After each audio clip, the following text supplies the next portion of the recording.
warahmatullahi wabarakatuh. Pertama-tama mari kita panjatkan puji syukur kepada Allah Subhanahu wa taala karena berkat limpahan rahmatnya kita semua bisa berkumpul di tempat ini.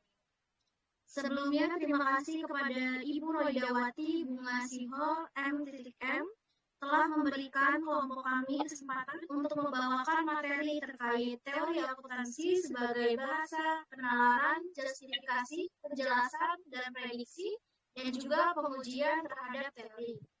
Perkenalkan, nama saya Gita Bayu Siregar dengan NIM 6320208.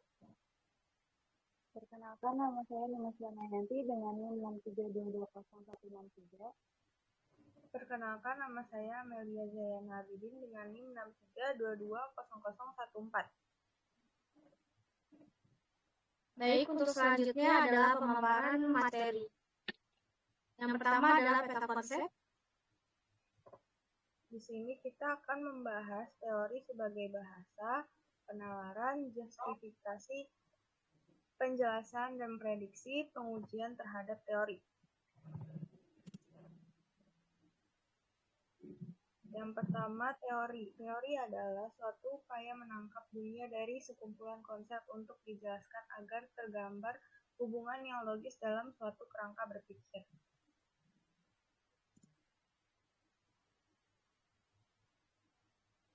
Teori sebagai bahasa. Pengungkapan teori harus berbentuk bahasa, baik bersifat lisan atau matematika. Teori harus dihubungkan atau direalisasikan dalam dunia nyata dalam bentuk kata atau tanda atau simbol sehingga abstraksi tersebut bermanfaat. Studi tentang simbol dikenal dengan istilah semiologi. Semiologi terdiri dari 3 bagian yang dapat dikatakan sebagai unsur teori, yaitu yang pertama sintaktik, yang kedua semantik, dan yang ketiga pragmatik.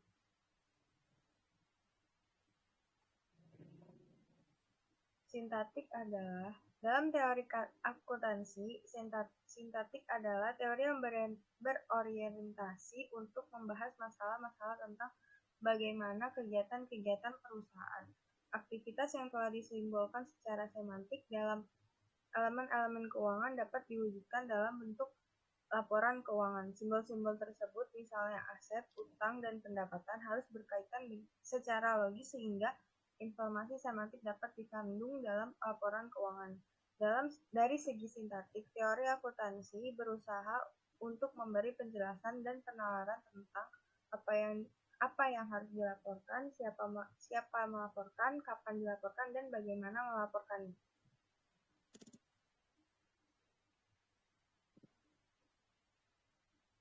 Selanjutnya ada semantik.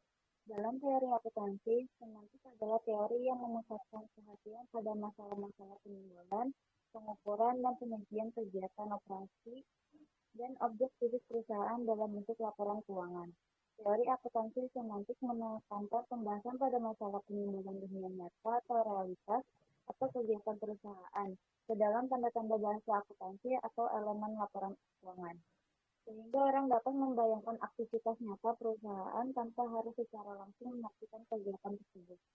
Teori ini berusaha untuk menjawab apakah elemen-elemen laporan keuangan benar-benar mempresentasikan apa yang memang dimaksudkan. Selain itu, untuk meyakinkan bahwa makna yang terkandung dalam simbol pelaporan tidak disalahartikan oleh pemakai informasi akuntansi.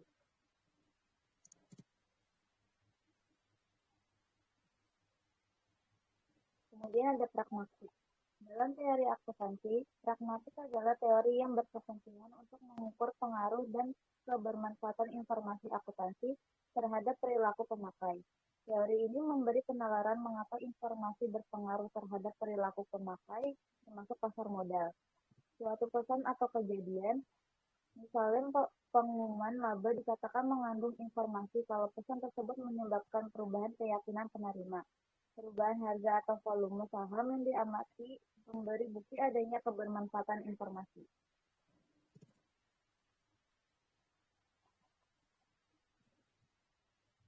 Kemudian ada teori sebagai penalaran.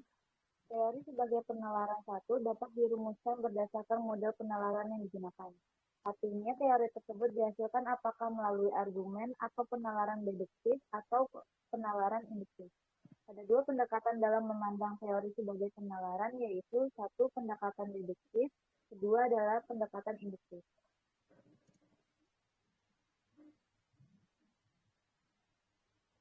Pendekatan deduktif. Dalam pendekatan ini, tujuanlah merupakan bagian yang paling penting. Serta metode yang digunakan dalam pendekatan ini adalah metode aksioma atau matematika. Kedua, pendekatan induktif. Pendekatan ini merupakan suatu penalaran yang berasal dari pernyataan khusus ke umum. Pendekatan ini dimulai dengan adanya observasi terhadap seperangkat fenomena tertentu yang merupakan perwujudan dan sesuatu yang dapat memberikan gambaran umum dari suatu fenomena.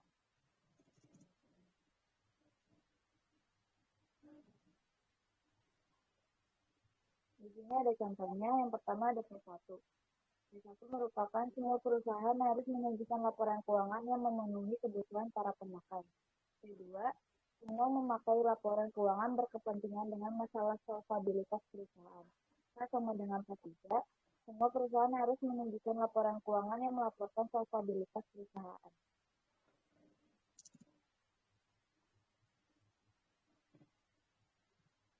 Untuk contoh selanjutnya ialah P4, solvabilitas suatu perusahaan ditunjukkan oleh nilai besi yang dapat direalisasi atas aktiva.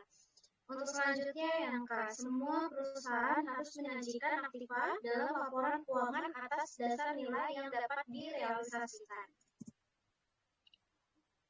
Dan selanjutnya adalah materi 3 kriteria dasar yang sering digunakan untuk menyatakan kebenaran, yaitu 1.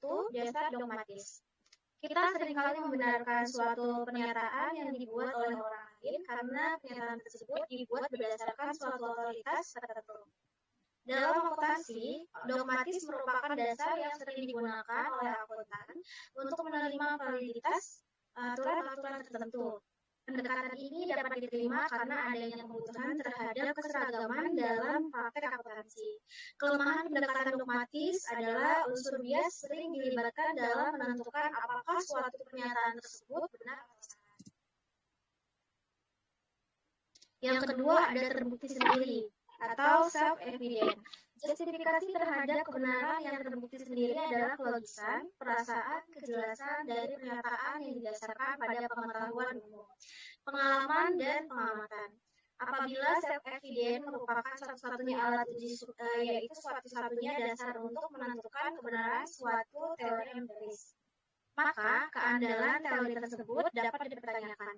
Untuk yang ketiga adalah dasar ilmiah. Pada pembahasan sebelumnya telah dijelaskan 3 unsur teori yang berbeda, di mana masing-masing unsur tersebut menghasilkan metode ilmiah yang berdasarkan dalam merumuskan suatu teori atas dasar pendekatan ini.